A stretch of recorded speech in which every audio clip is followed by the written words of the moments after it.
దావీదు పంపిన వేగుల వారి యొక్క గడ్డము గొరిగించి హేయపరచింది ఎవరు? హానూను. హదరెజరు ఎవరు? సిరియనులకు రాజు. హదరెజరు సైన్యాధిపతి ఎవరు? శోబ. హదరెజరుకు సేవకులైన రాజులు ఎవరితో సమాధానపడిరి? దావీదుతో. శోబను ఎవరు హతము చేసెను? దావీదు. హానూను ఏ దేశపు రాజులతో కలిసి ఇశ్రాయేలీయులతో యుద్ధము చేసెను? శోబా సిరియనులు, రెహోబు సిరియనులు, మయాకావారు, టోబావారుతో.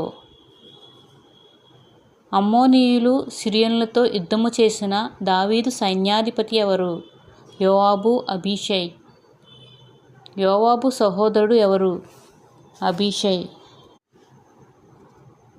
దావీదు సిరియనులతో యుద్ధము చేసిన స్థలము ఏది? హేలాము. బత్షెబ తండ్రి పేరు ఏమిటి? ఎలీయాము.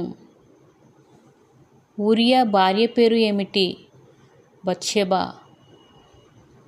యుద్ధము జరుగుచోట ఊరియాను ముందు పెట్టి హతము చేయుమని యోవాబుకు ఊరియా చేత ఉత్తరం పంపించినది ఎవరు?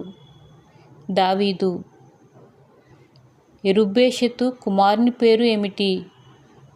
అబీమెలెకు. ఒక స్త్రీ తిరుగటరాతి తునక ఎత్తి గోడ మీద నుండి పడవేసినందున మరణించినది ఎవరు? అబీమెలెకు. అబీమెలెకు ఎక్కడ మరణించెను? తేబేసు దగ్గర.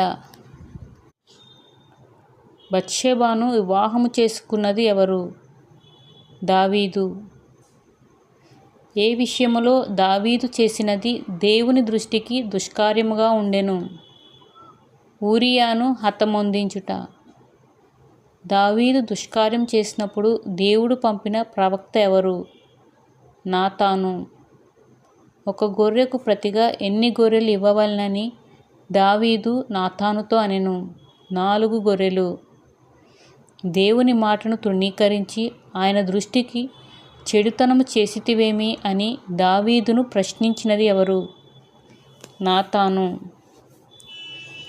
దావీదు చేసిన ఒక తప్పునకు ప్రతిగా ఎన్ని శిక్షలు దావీదు పొందెను? 4 శిక్షలు.